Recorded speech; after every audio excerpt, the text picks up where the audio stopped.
Catherine had never imagined that moving into her dream home would turn into the most stressful ordeal of her life. She had worked tirelessly for years, saving every penny, carefully choosing the right location, and negotiating the best possible deal.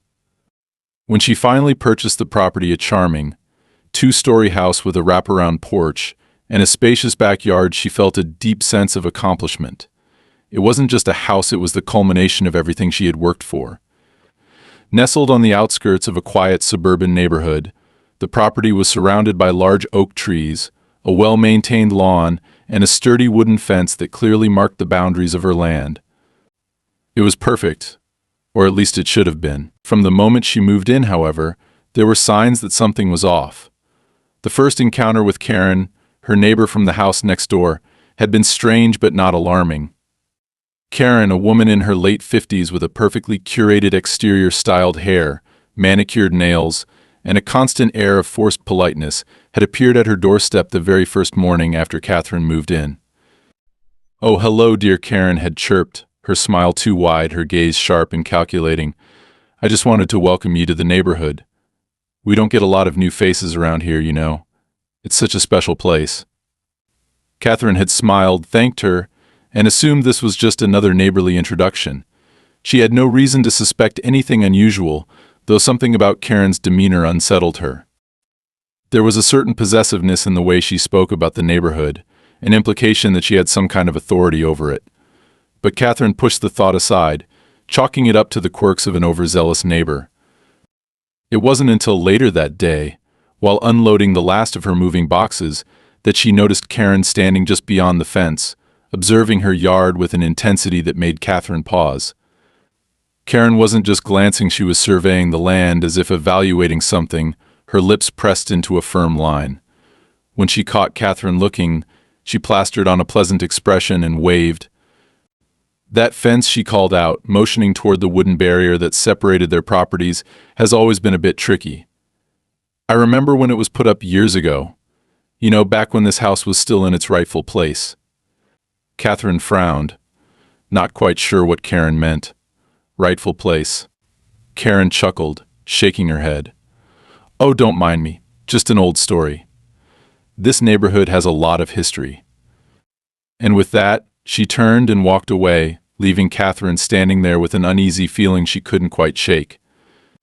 Over the next few days, the comments became more frequent, more pointed. Karen seemed to go out of her way to mention how long she had lived in the neighborhood, how things used to be before everything changed, how there had been some misunderstandings with property lines in the past.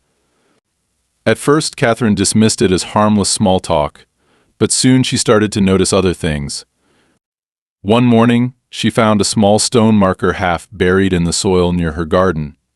It wasn't there the day before, and she had no idea how it got there.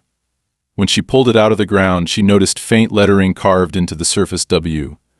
Family property, 1952. Karen was watching from her porch. "Oh, you found it," she called out. "I was wondering when that would turn up. Funny how things resurface, isn't it?" Catherine didn't respond. She simply took the stone, placed it in her garage, and made a mental note to look into the property's history. Things escalated when, one afternoon, she returned home to find a group of landscapers in her backyard, digging near the fence. She marched over, demanding to know what was going on.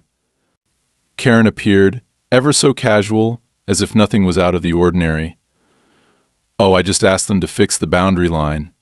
There's been a mistake for years, and I thought I'd take care of it before it caused any trouble." Catherine's patience snapped. "This is my property. You have no right to do anything here." Karen's expression didn't change.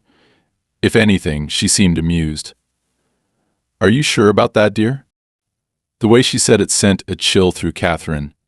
She felt a deep, creeping dread in her stomach. Karen wasn't just a nosy neighbor. She was acting like she had some kind of claim to the land. That night, Catherine stayed up researching. She found the original deed to her home, pulled up property records, and even went through old survey maps. Everything was in order. The property was hers legally and indisputably. But if that was the case, why was Karen acting like it wasn't? The next morning, she woke up to something even more unsettling. The wooden fence that had stood between their properties was gone. The entire section had been removed overnight, leaving her yard completely exposed to Karen's. Furious, she stormed over to Karen's house and pounded on the door. Karen answered with the same composed smile as always, as if she hadn't just committed blatant trespassing. "I don't understand what's happening here," Catherine said, trying to keep her voice steady. "That fence was on my property." Karen shrugged. "Oh, I wouldn't be so sure about that. You know, things get shuffled over time. Boundaries shift. It's always best to double-check these things." Catherine wasn't having it. "Put the fence back. Now." Karen sighed, shaking her head like she was dealing with an unreasonable child. "I'd love to, really. But there's something you should know. I've already spoken to the county. They're reviewing the property lines. Turns out there's some confusion. You might not have as much land as you think you do." That was the moment Catherine realized she was in for a fight. This wasn't just about a fence. Karen was trying to take her land, and she wasn't doing it impulsively. This was planned, calculated. Later that day, a letter arrived in her mailbox. It was from the local property division office. "Your land ownership is under review due to a boundary dispute claim.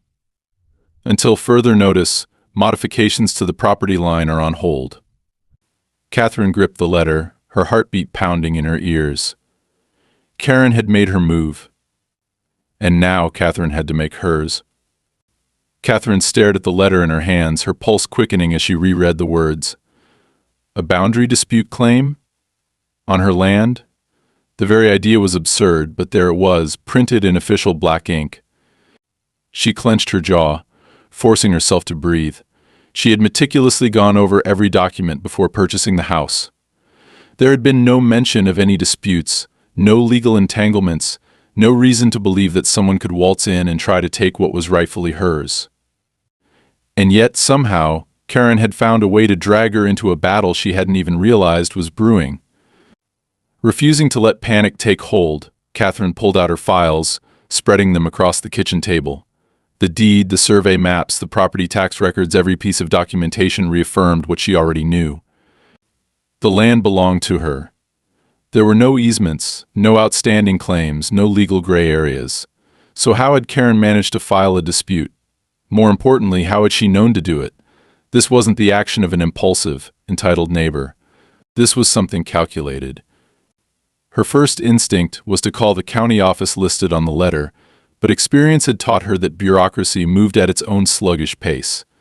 Instead, she decided to go there in person. She needed answers, and she needed them fast. The county office was a dull, beige building, lined with rows of filing cabinets and workers who seemed just as lifeless as the furniture around them. Catherine approached the desk, holding up the letter as if presenting evidence in court. The clerk, a tired-looking woman with graying hair, barely glanced up as she asked what Catherine needed. "I received this notice about a boundary dispute on my property.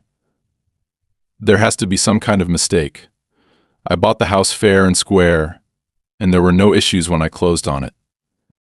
The woman sighed, tapping on her keyboard with deliberate slowness. Name, Catherine Moore. A few more keystrokes, a longer pause, and then a nod. "Yes, I see the claim here. It was filed by A.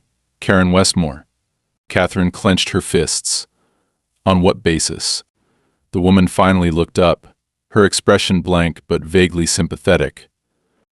"The claim states that the existing property lines were drawn incorrectly when the neighborhood was rezoned 25 years ago. It alleges that a portion of your land originally belonged to her family, but was mistakenly included in the sale of your home. She's requesting an official survey and an adjustment to the records." Catherine's mind raced. Rezoning? That was a flimsy excuse at best. Even if there had been a clerical error decades ago, that didn't change the fact that this was her land. Paperwork, taxes, and legal transfers over the years would have corrected any past mistakes. There was no way Karen had a legitimate claim. "This is ridiculous," she said firmly. "There was no issue when I bought the house. I have the legal documents to prove it."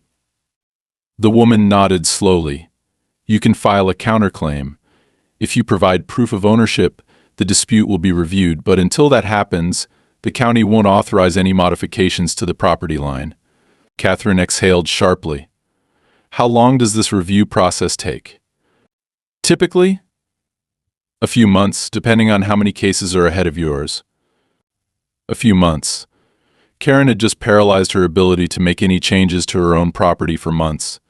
Catherine knew exactly what this was, a tactic to exhaust her, to make her question whether fighting was even worth the effort. Still, she wasn't about to roll over. I want to file the counterclaim today. She spent the next hour filling out the necessary paperwork, submitting copies of her deed, and gathering every document that could refute Karen's absurd claim. By the time she left the office, she felt slightly more in control, but that sense of control vanished the moment she pulled into her driveway and saw what Karen had done. The fence was completely gone now, not just the section that had been removed earlier, but the entire boundary line between their properties. Karen's yard bled into hers as if the divide had never existed. But that wasn't the worst part. The worst part was the new markers. Karen had installed small wooden stakes planted firmly into the ground, stretching several feet into Catherine's yard. Rage burned through her veins as she climbed out of her car. She didn't even hesitate before storming toward Karen's front door. The woman answered almost immediately, as if she'd been waiting. "What the hell is this?" Catherine demanded, motioning toward the stakes. Karen blinked innocently. "Oh, I assumed you got the letter. The county needs to reassess the boundary, so I thought I'd help by marking where it should be." "You can't just do that. You have no legal right to move the property line." Karen smiled. "Not yet." The words sent a chill down Catherine's spine. This wasn't just about land. Karen was enjoying this. She wanted to see how far she could push before Catherine broke. "You need to remove those markers immediately," Catherine snapped. Karen folded her arms. "I don't think so. This is going to take months to sort out. And in the meantime, I don't see why I shouldn't be allowed to use what was always part of my family's land." "That's not how this works," Catherine ground out. "Then sue me," Karen said with a shrug before closing the door. Catherine stood there, fists clenched, heart pounding. The worst part was, Karen was right. Even though the land was legally hers, the dispute would drag out for months, and in the meantime, Karen could do whatever she wanted. She could plant things, make structural changes, even try to sell parts of the land to someone else under false pretenses. Catherine walked back to her house, forcing herself to think rationally. She needed to act smart, not impulsively. The police had already been dismissive before, and as much as she wanted to rip those stakes out of the ground, she knew Karen would twist it against her. Instead, she did what Karen least expected. That night, she made calls. She contacted a real estate attorney to formally document the situation, ensuring Karen's interference was legally noted. She hired a private surveyor to conduct an independent evaluation of the property line. And she reached out to previous owners of the house, hoping to find anything that could discredit Karen's claim. By the time she went to bed, she felt a newfound sense of determination. Karen wanted a fight? She was about to get one. Catherine barely slept that night, her mind racing with possibilities and countermeasures. Every time she closed her eyes, she pictured Karen standing at the property line, smug and victorious, waiting for her to make a mistake. She wasn't going to let that happen. The next morning, she woke early, made herself a strong cup of coffee, and started executing her plan. The first step was getting the independent surveyor out to the property. If she could get official documentation reaffirming that the boundary lines hadn't changed, it would add weight to her counterclaim. It wasn't just about proving that she owned the land, it was about making it legally irrefutable, a move that would strip Karen of any plausible deniability.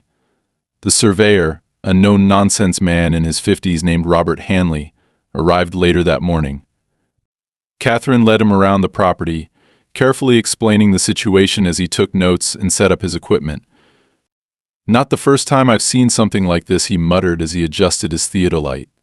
"People get ideas in their heads about what should be theirs, and they'll go to great lengths to convince themselves they're right." Catherine folded her arms as she glanced toward Karen's house. The curtains in her front window twitched slightly, and Catherine knew she was being watched. "How often does it actually work?" Robert exhaled, squinting at his readings. "Depends on how stubborn the other party is. Some people give up just to avoid the hassle, but others, well, I've seen cases drag on for years. The trick is proving intent if she knows she has no legal right to the land, but continues acting as if she does. Then she's opening herself up to a whole other level of legal trouble. That was exactly what Catherine was counting on. She thanked him for his time and told him to send the final report directly to her attorney. As she walked him back to his truck, she noticed Karen standing near the property line, pretending to water a flower bed that hadn't been there the day before. "Good morning, Catherine," she called out, her voice dripping with artificial sweetness. "Working on your case, are you?" Catherine refused to engage. She knew Karen wanted a reaction, something she could twist into a narrative that painted herself as the victim. Instead, she simply nodded and walked back inside. Hours later, as she was reviewing her paperwork, a knock at the door made her stomach tighten. She half expected it to be Karen, but when she opened it, 2 uniformed police officers stood on her porch. "MS?" one of them asked. She nodded, already bracing herself for whatever nonsense Karen had come up with this time. "We received a complaint from your neighbor regarding an incident involving property destruction. She claims you removed survey markers from her land." Catherine's patience snapped. "That's a lie," she said firmly. "I haven't touched anything." The second officer, a younger man with a clipboard, glanced at her impassively. "Do you mind if we take a look at the property?" Catherine stepped aside, leading them to the backyard, where the wooden stakes Karen had placed still stood exactly where they had been the day before. Karen was already there, arms crossed, her expression a carefully constructed mix of disappointment and concern. "I didn't want to involve the police," she sighed, shaking her head. "But she's been tampering with the boundary markers all day. I saw her from my window." Catherine inhaled sharply. "That's not true. In fact, I just had a licensed surveyor here this morning to document everything. If anything, you're the one interfering with my land." Karen gasped, placing a hand over her chest as if she had just been grievously insulted. "Oh, that's rich. After everything I've done to try and be a good neighbor." One of the officers turned to Catherine. "Do you have proof that you didn't move the markers?" Catherine's jaw clenched. How was she supposed to prove she didn't do something? That was the trick Karen was playing. She was putting Catherine in a position where she had to defend herself against an accusation that was impossible to disprove on the spot. Fortunately, she had anticipated this. "I installed security cameras 2 days ago," Catherine said coolly. "I can pull up the footage right now if you'd like." Karen's expression flickered for the briefest moment, a crack in her composed facade. "Oh," she said quickly, forcing a laugh. "I suppose there's no need for that. Maybe I was mistaken. You know how it is sometimes things look different from inside the house." The officers exchanged a look, then turned back to Catherine. "Well, if there's no further complaint, we'll be on our way." As they left, Karen lingered for a moment longer, her eyes cold despite the ever-present smile. "That was a bit dramatic, don't you think?" she murmured once they were alone. Catherine met her gaze head-on. "No more than falsely accusing me of a crime." Karen chuckled under her breath. "We'll see who gets the last word." Catherine had to fight the urge to slam the door as she went back inside. Her hands were shaking, a mix of rage and adrenaline coursing through her veins. She needed to stay ahead of Karen's games because it was clear now that Karen wasn't just trying to annoy her, she was setting her up, testing how far she could push before Catherine cracked. 2 days later, things escalated again. Catherine woke up to find that her garden had been dug up.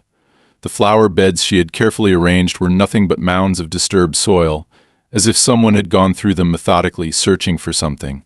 Furious, she checked the security footage, expecting to see Karen or one of her lackeys sneaking onto the property in the middle of the night. But the footage showed nothing.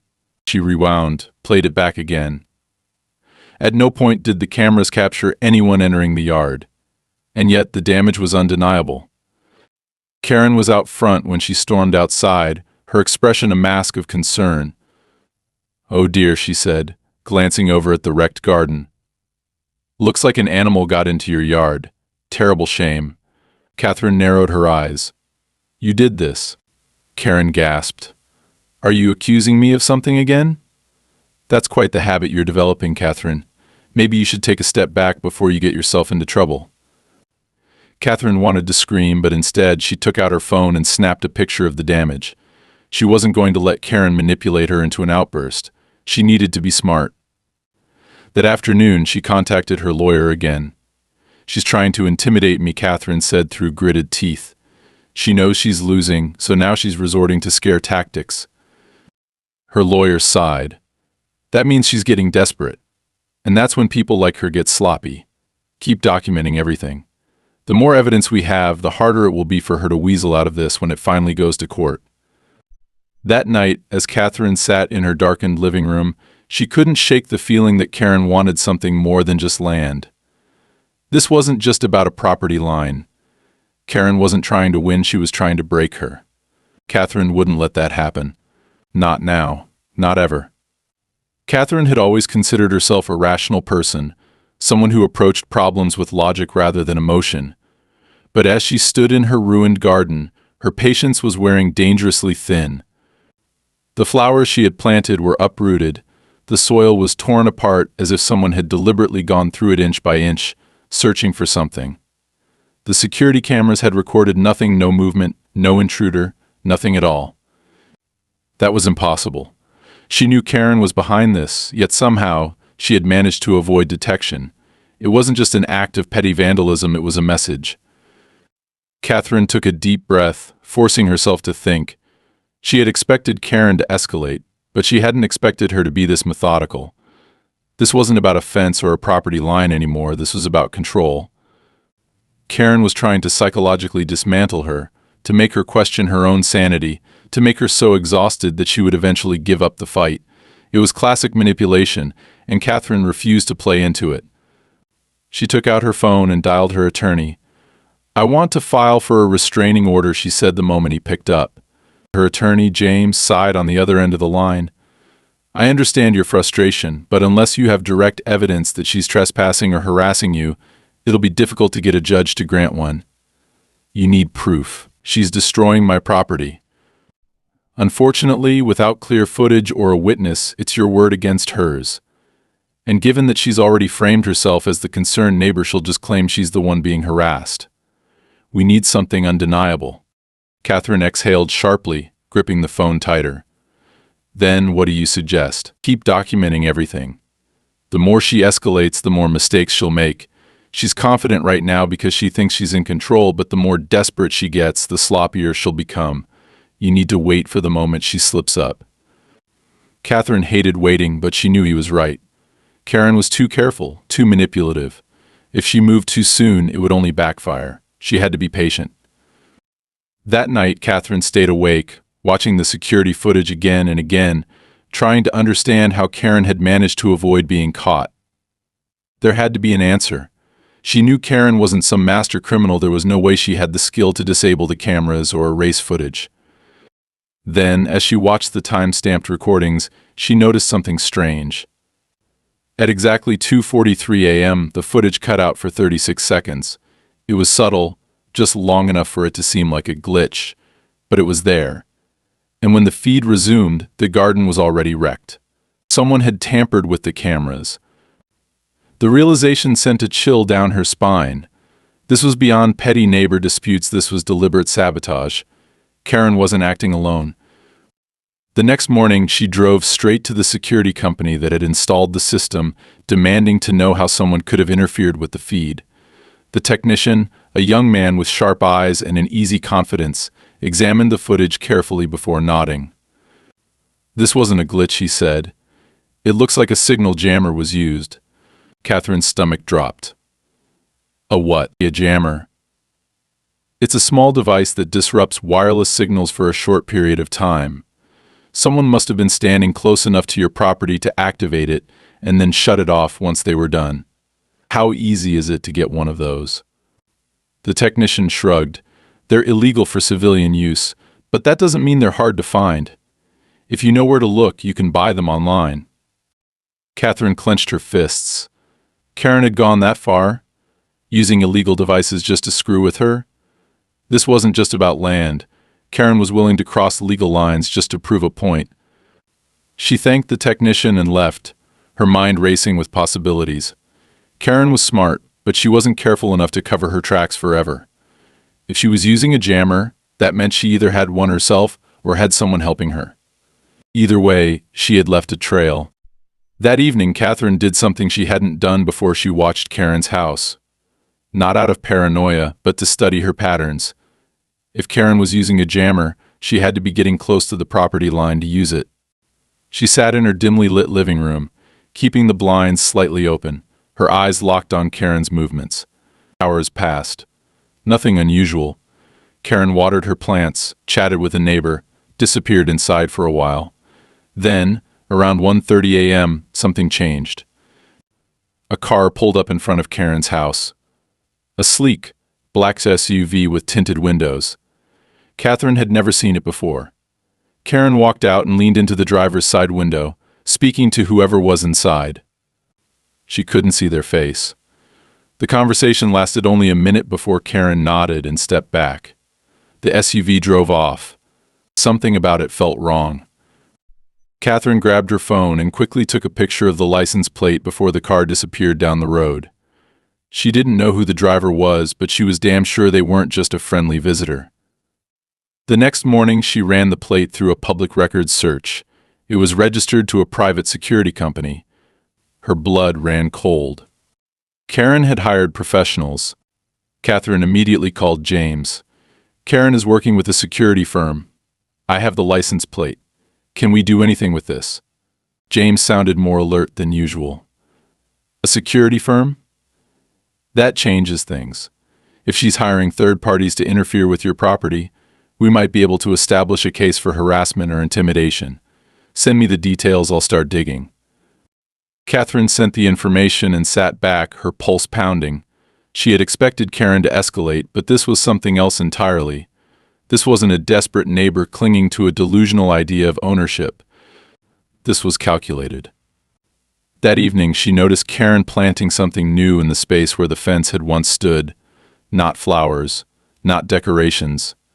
Small metal stakes, evenly spaced. She marched outside. What the hell are you doing? Karen turned, smiling pleasantly. Oh, just setting up a little project. You don't mind, do you? Catherine gritted her teeth. You're trespassing. Karen cocked her head. Am I?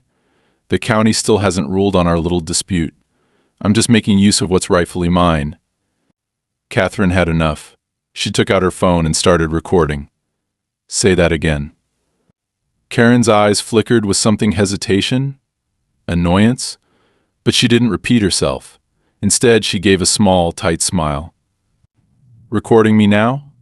My, Catherine. Feeling paranoid. Catherine held the phone steady.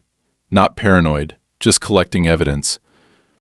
Karen exhaled through her nose, her expression darkening for just a fraction of a second before she turned back to her work. Do what you want. It won't change anything. But Catherine knew better. Karen had just made a mistake. She had acknowledged the dispute while actively interfering with the property. That, combined with the security firm connection, was enough to start turning the tide. She walked back inside, adrenaline still coursing through her veins.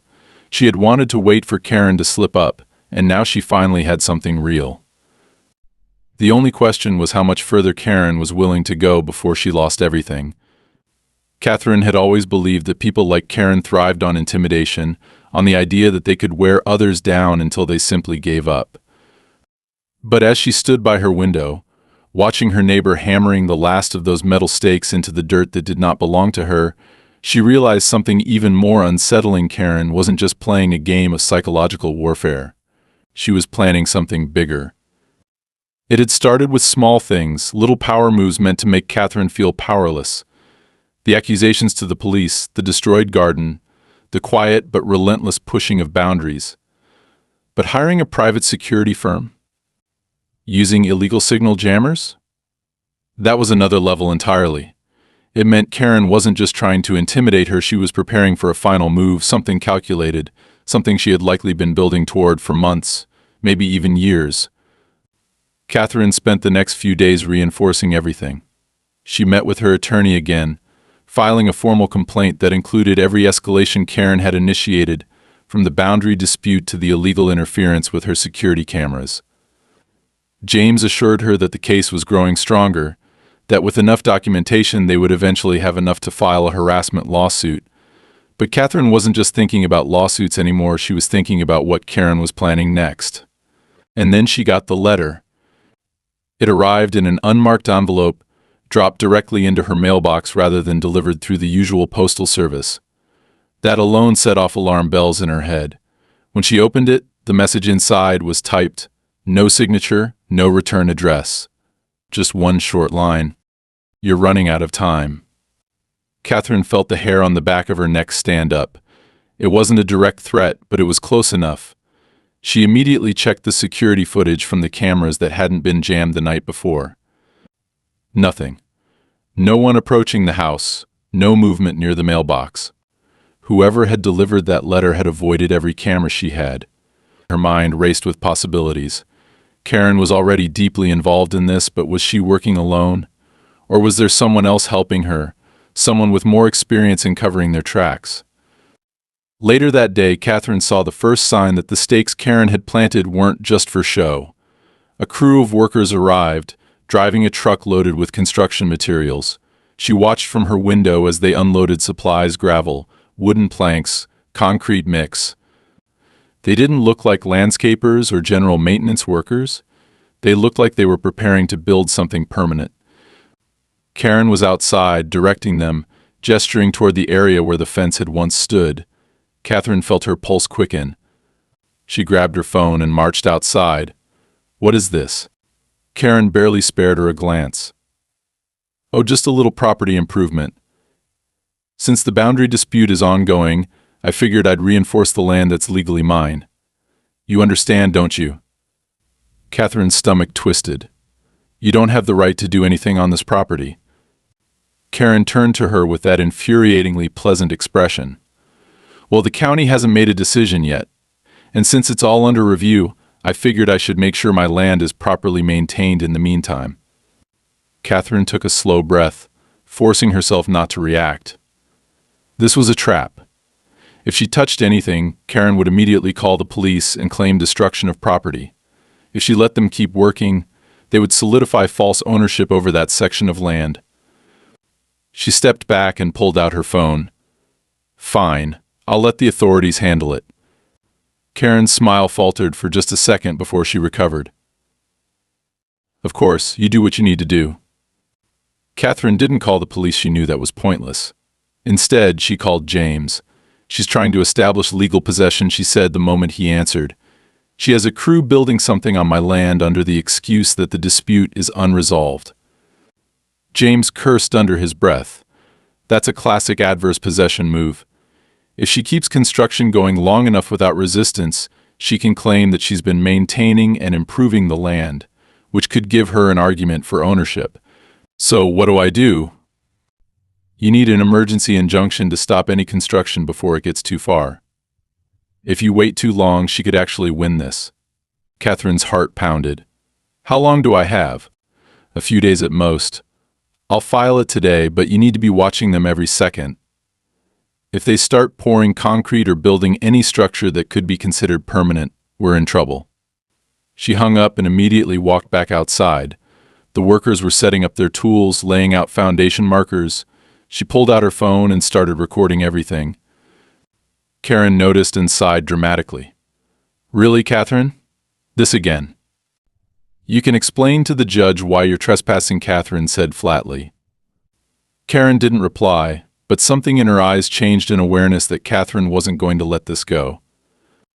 The next day, the injunction was granted. Catherine had a legal order halting all construction on the property, and when she handed it to Karen, the woman's expression barely flickered, but her grip on the paper was tight. You really are determined to make this difficult, aren't you? Karen murmured. Catherine smiled coldly. I could say the same about you. For the first time, she saw something flicker behind Karen's carefully composed mask: annoyance, maybe even anger. That night, Catherine expected retaliation. She wasn't wrong. At 2:57 a.m., she woke to the sound of shattering glass. She jolted upright, heart pounding, and grabbed her phone, pulling up the security feed. The cameras were still working, no signal jammers this time. But what she saw made her blood run cold. A brick had been thrown through her living room window. She rushed downstairs, stepping carefully around the broken shards, and found a note tied to the brick. "This isn't over." She swallowed, gripping the paper so tightly it crumpled in her fist. Karen had finally dropped the act. Catherine wasn't scared anymore. She was furious. She called James at dawn. "We're filing for harassment," she said, voice steady despite the rage simmering beneath the surface. "I was about to call you," James said grimly. "I did some digging. You were right, Karen has done this before. 3 years ago, different house, different neighborhood, same tactics. She tried to take land from an elderly couple, but they ended up settling instead of fighting her in court." Catherine felt her chest tighten. Settling. They sold their house and moved. She pushed them to the breaking point, and they gave up. Catherine stared at the broken window, at the glass reflecting the morning light like sharp, jagged teeth. She wasn't going to be like them. Karen had chosen the wrong person this time. Catherine had never been the type to back down from a challenge, but this wasn't just a battle over property anymore. Karen had escalated past legal disputes, past intimidation, past petty games of psychological warfare. The brick through her window was a declaration, a message that the rules no longer applied. Catherine wasn't dealing with an entitled neighbor anymore, she was dealing with a woman who had become dangerously unhinged. She spent the entire morning reviewing every piece of evidence she had collected: the falsified property claim, the illegally hired security firm, the signal jamming, the unauthorized construction attempt, and now the outright vandalism. She had enough to bury Karen in legal trouble. But Catherine also knew that Karen had been playing this game for years. The law moved slowly, and Karen knew exactly how to keep herself just inside the lines of plausible deniability. If Catherine was going to put an end to this once and for all, she needed to force Karen's hand, make her finally cross the line in a way she couldn't talk her way out of. Her attorney, James, was already working on a restraining order, leveraging the brick incident as the final push to prove that Karen was engaging in harassment and intimidation. But restraining orders were just paper. Catherine knew Karen wouldn't stop unless she was cornered. That night, Catherine made sure every security camera was online, every motion sensor was armed. She replaced the broken window, but she left the brick and the note exactly where she had found them, in case Karen decided to deny it later. And then she waited. At 3:12 a.m., the motion sensors in her backyard went off. She grabbed her phone, pulling up the security feed, expecting to see Karen lurking near the fence again. But this time it wasn't just Karen. There was someone else with her. A man, dressed in dark clothes, standing at the property line while Karen pointed toward Catherine's house. They were whispering, but the camera's microphones picked up enough. "She's not giving up," Karen was saying, her voice sharp. "I need this handled before the court date." The man sighed. "This wasn't part of the deal. Just do what I paid you for." Catherine's heart pounded. Paid him for what? The man pulled something from his jacket, a crowbar, and started toward her property. Catherine didn't hesitate. She dialed 911 immediately, her voice calm but firm as she gave them the address and reported an active break-in attempt. She wasn't going to wait for Karen to make her next move. This was the moment she had been preparing for. She stayed in the shadows, watching as the man moved toward her back door, testing the handle. Karen was still standing at the fence, looking around anxiously. Then the sirens came. Flashing red and blue lights flooded the yard, and the man bolted, but it was too late. Officers were already sprinting toward the property, weapons drawn, ordering him to stop. Karen took a step back, as if she were about to run, but one of the officers turned toward her. "Stay where you are." Catherine stepped out onto her porch as they tackled the man to the ground, handcuffing him while he shouted protests. Karen stood frozen, her face pale under the flashing lights. "I didn't do anything," she said quickly. Catherine held up her phone, still recording. "You hired him to break into my house." I didn't. The cameras have everything," Catherine interrupted. "Your voice, your instructions, the payment exchange. You just ended your own game, Karen." One of the officers turned toward Catherine. You have footage of the conversation. Every word Karen's carefully constructed facade shattered. I was just. You were just caught, the officer said flatly. Turn around, Karen let out a sharp breath, but she obeyed, knowing she had no way out this time. The cold snap of handcuffs locking around her wrists sent a rush of relief through Catherine's body. As Karen was led toward the squad car, she turned, her expression a mixture of rage and disbelief. You think this is over? Catherine smiled for the first time in weeks. I know it is. The silence that settled over Catherine's house after Karen was taken away felt unnatural, almost too sudden, as if the storm that had been raging for weeks had been abruptly cut off before it could reach its final crescendo. She stood on her porch long after the police cars had disappeared down the street, listening to the stillness. For the first time in what felt like forever, she wasn't waiting for the next move, because there wasn't going to be one. Inside, she locked the doors, checked the security feed one last time, then collapsed onto the couch, exhaustion washing over her in a way she hadn't allowed herself to feel before. She had been running on pure adrenaline, pushing forward without stopping to process what she had been through. Now that it was over, it felt strange. The next morning, James called. They're charging her with criminal trespassing, conspiracy to commit burglary, and harassment. The guy she hired already confessed that she paid him to vandalize your property before, including the garden, and that she gave him a signal jammer to disable your cameras. That alone is a federal offense. Catherine closed her eyes for a moment, exhaling slowly. What about the land dispute? James sounded almost amused. Oh, that's dead in the water. Once the judge sees the footage, there won't be a single person in that courtroom who will believe a word she says. If she's smart, she'll drop it before she makes things even worse for herself. Catherine wasn't convinced Karen was capable of being smart, not in the way that mattered. And if she doesn't, then she'll lose everything. The legal fees alone will bankrupt her. She might have been playing the long game, but she made too many enemies. Now it's all coming back to her. She should have felt victorious, but all she felt was tired. The news spread through the neighborhood quickly. A few people stopped by to check on her, offering sympathetic words, but most of them kept their distance, as if unsure how to process what had happened. And then, just 2 days later, a moving truck pulled up in front of Karen's house. Catherine stood at her window, watching as movers went in and out, carrying box after box. It was surreal. Karen had spent so much time trying to claim what wasn't hers, and now she was losing everything she actually did own. She didn't see Karen until the very end. The woman stepped out onto her porch, looking disheveled, a far cry from the pristine, polished woman who had once greeted Catherine with fake pleasantries and thinly veiled threats. She didn't look toward Catherine's house. Instead, she just stood there for a long moment, staring at the street, as if she still couldn't believe it had come to this. For a brief second, Catherine felt almost sorry for her. Almost. Then Karen turned, got into the car parked in the driveway, and drove away without looking back. Catherine didn't move until the moving truck followed, until there was nothing left of Karen but an empty house and the mess she had left behind. The next morning, Catherine walked outside and stood at the edge of her property, looking at the space where the fence had once been. It felt strange, too open, too exposed, but it also felt like a clean slate. She had won.